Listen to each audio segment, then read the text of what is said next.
बिस्मिल्लाहिर्रहमानिर्रहीम अस्सलामु अलैकुम जी। Welcome to another video. I hope you are doing well. So government of Pakistan ministry of interior में बहुत सारी वैकेंसीज़ जो हैं वो अनाउंस हो चुकी हैं। आज की इस वीडियो में इन तमाम जॉब्स के हवाले से आपसे कंप्लीट डिटेल्स शेयर करूँगा कि कौन कौन से कैंडिडेट्स जो हैं वो इसमें एलिजिबल हैं, अप्लाई कर सकते हैं। ठीक है, और कोशिश करनी है आपने ज़रूर अप्लाई करना है क्योंकि बहुत ज़्यादा यहाँ पर वैकेंसीज़ अनाउंस हुई हैं, तो इसलिए आपने इसमें ज़रूर जो है वो ट्राई करना है, अप्लाई करना है। ठीक है, और इस एडवर्टाइजमेंट का लिंक भी डिस्क्रिप्शन बॉक्स में दे दूंगा ताकि आप इसको इजीली वहाँ से वॉच कर लें। ठीक है, मे भी हो सकता है आपको ब्लर नज़र आ रहा हो। Applications are invited from suitable candidates for appointments again the following merit based temporary technical post। Okay, सबसे पहली बात, ये जो जॉब्स हैं आपकी टेम्परेरी बेस्ड हैं यानी कॉन्ट्रैक्चुअल हैं। ठीक है, डेफिनेटली इदारा जो है वो गवर्नमेंट ऑफ पाकिस्तान का है। ठीक है, बट यहाँ पर जो है वो टेम्परेरी उनको लोग चाहिए टेम्परेरी बेसिस पर। सही हो गया। और उसके अलावा पूरे पाकिस्तान से इन तमाम जॉब्स के लिए आप एलिजिबल हैं, अप्लाई कर सकते हैं, बट आपकी अपॉइंटमेंट जो है वो इस्लामाबाद में होगी। इस चीज़ को आपने लाजमी माइंड में रखना है। अब पहली यहाँ पर जो वैकेंसी है वो एडिशनल डायरेक्टर की है। ठीक है, और इनका जो पे स्केल है वो 19 है, वैकेंसी एक ही है। और जो क्वालिफिकेशन क्राइटेरिया वो भी यहाँ पर मेंशन है। मिनिमम आपका एमफिल होना चाहिए, ठीक है, किसी भी सब्जेक्ट में, और या फिर फॉरेन मास्टर जो है वो आपका हो कंप्यूटर साइंस में, इंफॉर्मेशन टेक्नोलॉजी में, कंप्यूटर इंजीनियरिंग में। ठीक है, ये इससे इक्विवेलेंट कोई भी क्वालिफिकेशन हो, एंड प्लस 12 ईयर्स का एक्सपीरियंस हो। अब ये 12 ईयर्स का एक्सपीरियंस इस जॉब के लिए, एडिशनल डायरेक्टर के लिए, आगे भी काफ़ी सारी जॉब्स हैं जिस तरह यहाँ पर आप राइट साइड पे देख लेंगे काफ़ी सारी साइंटिफिक असिस्टेंट्स की हैं। इसके बाद नीचे भी और काफ़ी वैकेंसीज हैं, तो उनमें एक्सपीरियंस किसी में 1 साल का, किसी में 2 साल का, किसी में बिल्कुल भी एक्सपीरियंस रिक्वायर्ड नहीं है। ठीक है, तो ये जॉब्स हैं कुछ जिनमें एक्सपीरियंस ज़्यादा रिक्वायर्ड है। सही हो गया। अच्छा, फिर उसके बाद नेक्स्ट है डिप्टी डायरेक्टर की। इसमें पे स्केल 18 है, और यहाँ पर भी मिनिमम जो है वो एमफिल जो है रिक्वायर्ड है, और फॉरेन मास्टर डिग्री हो आपके पास कंप्यूटर साइंस में, इंफॉर्मेशन टेक्नोलॉजी में, मतलब इसमें से कोई भी आपके पास डिग्री हो आप एलिजिबल अप्लाई कर सकते हैं। सही हो गया। अच्छा, उसके बाद नीचे आ जाएं, यहाँ पर और भी काफ़ी सारी वैकेंसीज हैं। जिस तरह 3rd नंबर पर है साइंटिफिक ऑफिसर की, कंप्यूटर एंड मोबाइल फोरेंसिक्स। ठीक है, इसमें आपके पास मिनिमम BS या BE कंप्यूटर साइंस होना चाहिए, या इंफॉर्मेशन टेक्नोलॉजी, इलेक्ट्रिकल, इलेक्ट्रॉनिक, मतलब काफ़ी सारे डिसिप्लिन दिए में, आप इसको देख लीजिएगा। तो अगर आपके पास इसमें हो तो आप एलिजिबल अप्लाई कर सकते हो। अब यहाँ पर किसी किस्म का कोई एक्सपीरियंस जो है वो उन्होंने मेंशन नहीं किया। एज लिमिट जो है वो 30 ईयर्स तक होनी चाहिए। ठीक है, और बट अगर कोई ऑलरेडी जो है वो कोई गवर्नमेंट जॉब में अप्लाई, कोई मतलब ऑलरेडी कोई गवर्नमेंट जॉब कर रहा होगा और अपने थ्रू प्रॉपर चैनल से अप्लाई करेगा तो डेफिनेटली उसको प्रेफर किया जाएगा।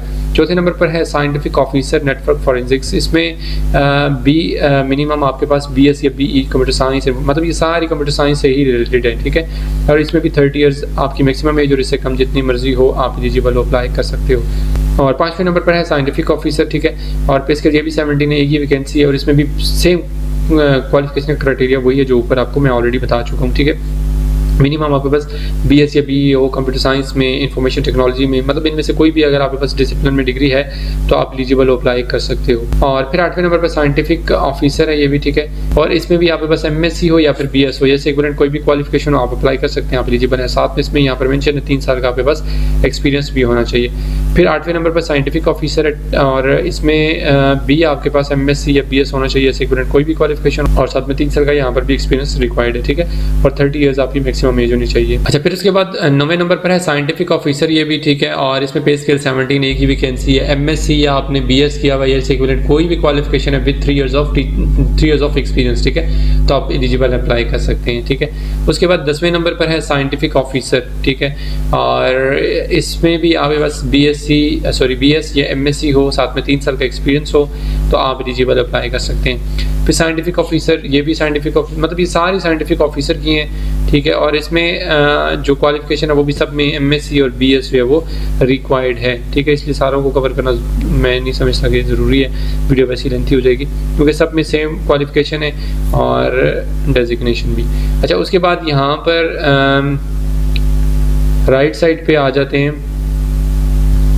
ठीक है, यहाँ पर भी काफ़ी सारी वैकेंसीज हैं। 18 नंबर पर है साइंटिफिक असिस्टेंट। ठीक है, इसमें भी एक ही वैकेंसी है, और ये पे स्केल 16 है। इसमें कोई किसी किस्म का एक्सपीरियंस नहीं चाहिए, 28 साल तक आपकी मैक्सिमम एज होनी चाहिए, इससे कम जितनी मर्जी हो अप्लाई कर सकते हैं। MSc की हुई है या BS आपने किया हुआ है, या इससे इक्विवेलेंट कोई भी क्वालिफिकेशन है तो आप एलिजिबल हैं, अप्लाई कर सकते हैं। फिर आगे अब ये सारे साइंटिफिक असिस्टेंट है, बट आगे फील्ड्स डिफरेंट है और इसमें भी आपके पास MSc है या BS है या इक्विवेलेंट कोई भी क्वालिफिकेशन आप एलिजिबल अप्लाई कर सकते हैं। आगे भी आ जाएंगे भी साइंटिफिक असिस्टेंट, फिर साइंटिफिक असिस्टेंट, ये सारे साइंटिफिक असिस्टेंट्स हैं और इसमें BS और MSc आपकी रिक्वायर्ड है, ठीक है। फिर ये वाला साइंटिफिक असिस्टेंट है 24वें नंबर पर, इसमें BS या BE आपने किया हुआ है कंप्यूटर साइंस में, इंफॉर्मेशन टेक्नोलॉजी में, तो आप एलिजिबल अप्लाई कर सकते हैं, ठीक है।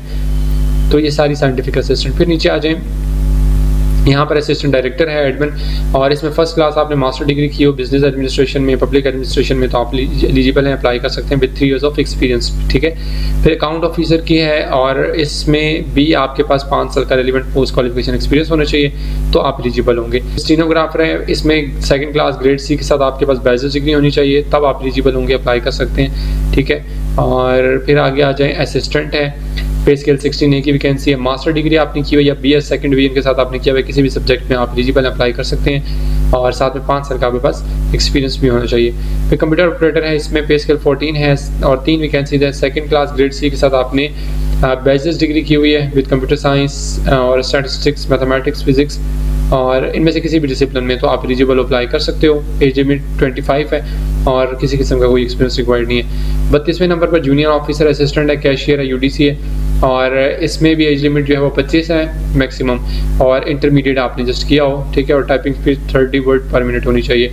ड्राइवर है और डिस्पैच राइडर है, इनके लिए सेकेंडरी स्कूल सर्टिफिकेट जो है वो रिक्वायर्ड है। अप्लाई कैसे करना है, सिंपली यहाँ पर लिखा हुआ है विद इन 15 डेज आपने अपनी एप्लीकेशन जो है वो सबमिट करवा देनी है। कैसे सबमिट करवानी है, आपने अपनी मैनुअल एप्लीकेशन सबमिट करवानी है। ये नीचे लिखा हुआ है कि आपने अपनी एप्लीकेशन जो है वो इन्वेलप एक लेंगे, उसके अंदर अपने जितने डॉक्यूमेंट्स हैं वो और बाय पोस्ट का नाम, जिस पोस्ट के लिए अप्लाई कर रहे हैं, ठीक है। और आपने भेज कहाँ देने हैं, ये जो एड्रेस नीचे लिखा हुआ है मैं आपको यहाँ बता देता हूँ, ये 13 नंबर पर लिखा हुआ है postal address to dispatch applications, ठीक है। इस एड्रेस पर आपने अपनी एप्लीकेशन जो है विद इन 15 डेज पोस्ट कर देनी है, ठीक हो गया। और बाकी आप अगर शॉर्ट लिस्ट होते हैं तो वो आपको ज़रूर उस हवाले से कॉन्टैक्ट करेंगे। उसके अलावा यहाँ पर लिखा हुआ है कि आपका जो कॉन्ट्रैक्ट है वो 31 दिसंबर 2025 तक होगा, बस उसके बाद नहीं होगा। और उसके अलावा यहाँ पर ये इन्होंने वेबसाइट का लिंक दिया हुआ है, इस वेबसाइट के लिंक को आप विजिट करें, यहाँ पर जाकर आप डिटेल्स जो हैं वो चेक कर सकते हैं, जो जॉब डिस्क्रिप्शन है, TORs हैं, ठीक है, और कंडीशन है कैसे अप्लाई करना है, short listing criteria, each and everything आपको वेबसाइट के ऊपर मिल जाएगी, ठीक हो गया। ये कंप्लीट डिटेल्स आपसे मैंने शेयर कर दी है। मिनिस्ट्री ऑफ इंटीरियर में जो न्यू जॉब्स आई हैं ज़रूर कोशिश कीजिएगा इसमें अप्लाई कीजिएगा। अगर आपके पास एक्सपीरियंस नहीं है तो भी जिनमें एक्सपीरियंस नहीं रिक्वायर्ड आप वहाँ पर अप्लाई कर लें, वैसे भी इसमें आपने कोई पे वगैरह तो करना कोई नहीं है, तो ज़रूर अप्लाई कीजिएगा। बेस्ट ऑफ लक, अल्लाह पाक आप सबको कामयाब करें, खुश रहें। नेक्स्ट वीडियो तक के लिए बहुत सारा ख्याल रखिएगा और दुआ में याद रखिएगा। अल्लाह हाफिज़।